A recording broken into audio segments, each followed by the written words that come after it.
사실 제가 최근에 바디 프로필을 찍기로 했었거든요. 그래서 근육 라인을 조금 더 잡기 위해서 조금 무리한 스케줄로 스트레칭과 근력 운동을 두세 달 전부터 시작하긴 했습니다. 근데 제가 운동을 하루 이틀 했던 사람도 아니고 이렇게 갑자기 허리 디스크가 생길 수 있나요?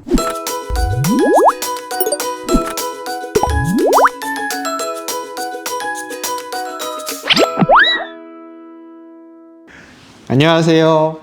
평촌 서울라우병원에서 목과 허리 등의 척추를 담당하고 있는 정지현 원장입니다. 한마디로 몸의 중심을 담당하고 있죠. 오늘 저희 병원 공식 유튜브 채널인 고쳐줘 나오에서 야심차게 준비하고 있는 증상을 말해줘 나오 시리즈에서 여러분의 궁금증을 풀어드리고 싶습니다. 앞선 목 디스크에 대해서 말해줘 나오를 이어가게 됐는데요. 혹시 이전 방송을 못 보신 분들은 여기 클릭해 주세요. 이제 시작해 볼까요? 오늘도 준비되셨죠? 오늘은 척추 질환 중에서 가장 흔한 병인 허리 디스크로 진단받은 사례자분을 모시고 불편한 증상을 들으면서 궁금해 하시는 부분에 대해서 말씀을 나눠 보겠습니다. 박땡땡님 안녕하세요. 네, 안녕하세요. 최근에 다른 병원에서 허리 디스크로 진단을 받으셨다고요? 지금은 어느 부위가 가장 어떻게 불편하신가요? 네, 저 원래 운동을 좋아하는 편이기도 하고 살면서 한 번도 허리가 아파본 적이 없었는데요. 한두 달 전부터 갑자기 허리 통증과 우측 엉덩이에서 다리로 내려가는 듯한 찌르는 통증이 생기기 시작한 거예요. 처음엔 대수롭지 않게 생각했는데 시간이 지나도 좋아지지가 않고 얼마 전부터는 저녁에 잠을 자다가 깰 정도로 저리고 심한 통증이 생기고 힘이 빠져서 서 있기도 힘들었어요. 도저히 못 참고 정형외과를 가서 엑스레이 사진 찍었는데요. 의사 선생님이 허리 디스크에 문제가 있다고 하는 거예요. MRI 검사를 받아야 한다고. 디스크는 근력 없는 사람들이 걸리기 쉬운 질환 아닌가요? 저는 계속 운동을 해왔던지라 허리 하나는 정말 튼튼하거든요. 아, 그렇군요. 운동을 열심히 하셔서 허리 근육이 튼튼하다고 생각하시는군요. 허리 디스크에 대해서 일단 설명을 좀 드려볼 테니까 이해되지가 않는 부분들은 한번 말씀 주시면 다시 설명드리겠습니다. 일단 허리의 뼈하고 뼈 사이에 존재하는 디스크 조직이 잘 유지가 되어야 우리가 걷거나 달리거나 허리를 좌우로 틀거나 움직일 때 유연하고 부드럽게 움직일 수 있는데요. 이런 디스크라는 조직이 손상되면서 좋지 않은 방향으로 변성이 일어나게 되는 현상을 퇴행성 디스크 질환이라고 합니다. 이렇게 퇴행성 디스크 질환이 진행되는 과정 중에 특별히 외상이나 반복적인 동작 등에 의해서 나빠진 디스크 조직이 신경이 지나가는 길이 있는 뒤쪽으로 밀려나면 신경을 누르게 되는데요. 이런 경우를 통상적으로 우리가 추간판 탈출증 혹은 허리 디스크라고 부르고 있습니다. 손상된 디스크 조직이 어떤 신경을 어떻게 누르고 있는지에 따라서 신경 증상이 다양하게 나타나고 여러 가지 증상이 나타날 수 있는데요. 혹시 충격을 받을 만한 일이나 운동을 격하게 하신 적은 없을지요? 근육 라인을 조금 더 잡기 위해서 조금 무리한 스케줄로 스트레칭과 근력 운동을 두세 달 전부터 시작하긴 했습니다. 근데 제가 운동을 하루 이틀 했던 사람도 아니고 이렇게 갑자기 허리 디스크가 생길 수 있나요? 다리 저림도 심해지고 증상이 심한 날에는 저녁에 통증으로 잠에서 깨기도 합니다. 근데 낮에 집중해서 일을 하다 보면 증상이 조금 좋아진 것 같은 느낌이 들 정도의 호전이 있기도 하지만 다시 통증이 극심하게 오는 경우가 있고 오래 앉아있거나 특히 특정한 자세를 취하면은 통증이 너무 심하게 생겨서 일상생활을 못할 정도입니다. 정말 허리 디스크인가요? 한번 정리를 해보자면 박땡땡님의 경우 운동을 조금 적극적으로 몇 달 전부터 하셨고 허리 통증하고 오른쪽 엉덩이에서 다리로 내려가는 듯한 통증과 저림, 그 다음에 가끔 호전되지기는 하지만 처음보다 증상이 더 심해지는 것 같고 허리와 다리 통증이 심해지면서 가끔 힘이 들어가지 않는 느낌도 들 정도로 힘이 빠지기도 하고 물론 통증이 심할 때는 아파서 자다가 깰 것 같은 증상이 있다고 하셨는데 맞을까요?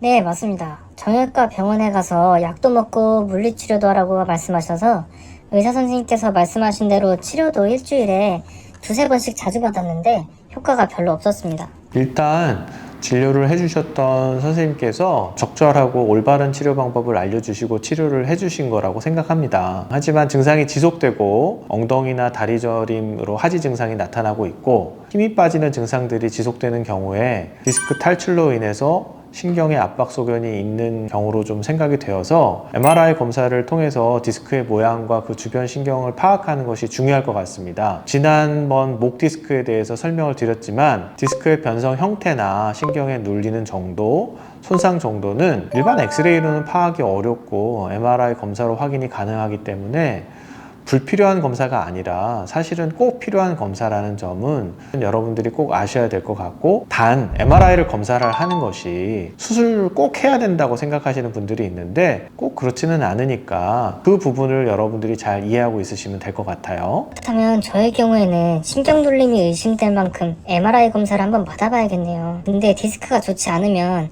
허리 근력 힘으로 보완하면 되는 거 아닌가요? 더 열심히 운동해서 허리 근력을 키우는 게 낫지 않을까요? 곧 있으면 바디 프로필 사진도 찍어야 되거든요. 아이고 박땡땡님, 현재 저림과 통증 증상이 있기 때문에 과도한 운동은 금물입니다. 물론 허리 디스크는 박땡땡님 말대로 허리 주변의 근력이 강화되면 디스크로 가해지는 하중을 잡아주면서 디스크 부담을 줄여줄 수 있습니다. 하지만 오히려 너무 과도한 운동이 될 경우에 디스크 부담을 줄 수 있는데요. 너무 무리한 운동이거나 잘못된 자세의 운동법은 아니었는지 한번 살펴볼 필요가 있습니다. 특히 기존에 퇴행성 변화가 있거나 디스크에 문제가 있는 분이라면 운동에 있어 조심스러운 접근이 필요합니다. 또 일부 증상이 호전되는 경우도 있지만 안타깝게도 퇴행성 변화가 진행된 디스크이거나 탈출된 디스크가 경화된 경우 다시 저절로 좋아지기는 어렵습니다. 오히려 과격한 운동이나 증상을 유발할 수 있는 자세 등을 피하면서 경과를 지켜보시는 것이 우선적으로 해야 될 일이고, 필요하다면 증상에 맞게 진통 소염제나 신경계 약물을 복용하면서 일단 통증을 줄이고 일상생활을 유지할 수 있도록 하시는 것이 좋습니다. 그래도 증상의 호전이 없다면 적극적인 비수술적 치료인 신경차단술과 신경성형술 등의 치료를 시작해 보시는 것도 일반적인 방법입니다. 그렇군요. 과도한 운동이 오히려 디스크를 유발할 수 있다는 건 몰랐어요. 사실 제가 한 2주 전에 신경차단술 치료를 받긴 했었거든요. 받고 나서는 금방 좋아지긴 했는데 최근 다시 또 통증과 저림 증상이 시작됐어요. 다시 또 맞으면 좋아질까요?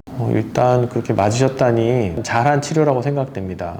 일단 치료를 받고 있는 동안에 충분히 휴식을 취하는 것이 일단 중요하겠습니다. 바디 프로필도 중요하겠지만 가장 중요한 부분은 건강이겠죠? 바디 프로필을 촬영하는 시기를 조금 더 뒤로 늦추시고 지금은 치료에 집중하시는 것이 더 중요할 것 같아요. 우리가 신경차단술이라고 부르는 신경주사나 카테타를 이용한 신경성형술 같은 비수술적 치료와 가벼운 스트레칭, 충분한 휴식을 취하면서 약물 복용을 하신다면 증상이 좋아지는 경우가 꽤 있습니다. 만일 이후에도 지속적인 저림이나 힘 빠짐, 다리 근력의 약화 등이 발생하거나 MRI 검사로도 신경의 눌림이 크게 발생한 걸로 진단이 된다면 수술적 치료를 고려해 볼 수 있겠어요. 수술까지도 할 수 있을까요? 아니요, 너무 미리 걱정하실 필요는 없고요. 수술의 목적은 환자의 통증을 일으키는 병변을 제거해서 증상을 좀 호전시키고 일상생활을 빠르게 할 수 있게 하는 방법이거든요. 불편함이 크지 않은데 아무리 MRI 모양이나 MRI 검사상의 디스크 모양이 좀 좋지 않더라도 수술을 급하게 받으실 필요는 없으세요. 그리고 최근에는 디스크 수술이 많이 발전해서 과거보다는 절개 범위가 굉장히 좁아져 있고, 최근 미세현미경을 이용한 수술 방법이 많이 발전하면서 절개도 한마디 수술하는데 보통 2-3cm의 작은 절개로도 수술적 치료가 가능해졌거든요.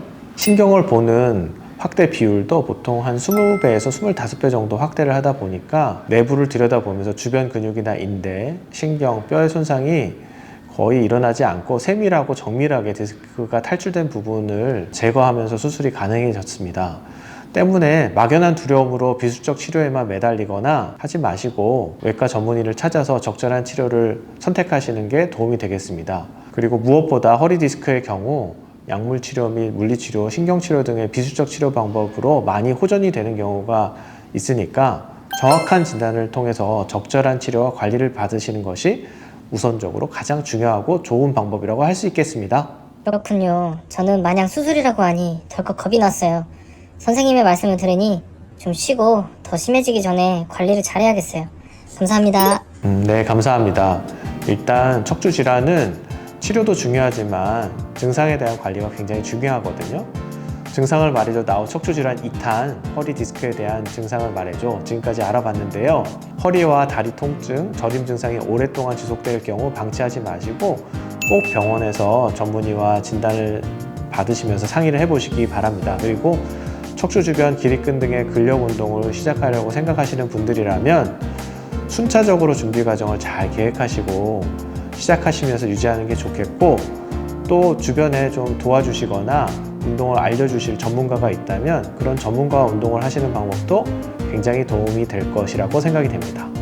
다음 시간에도 도움이 될 수 있는 내용으로 찾아뵙도록 하겠습니다. 고쳐져 나온 채널에 대한 구독과 좋아요, 알림 설정도 꼭 부탁드릴게요.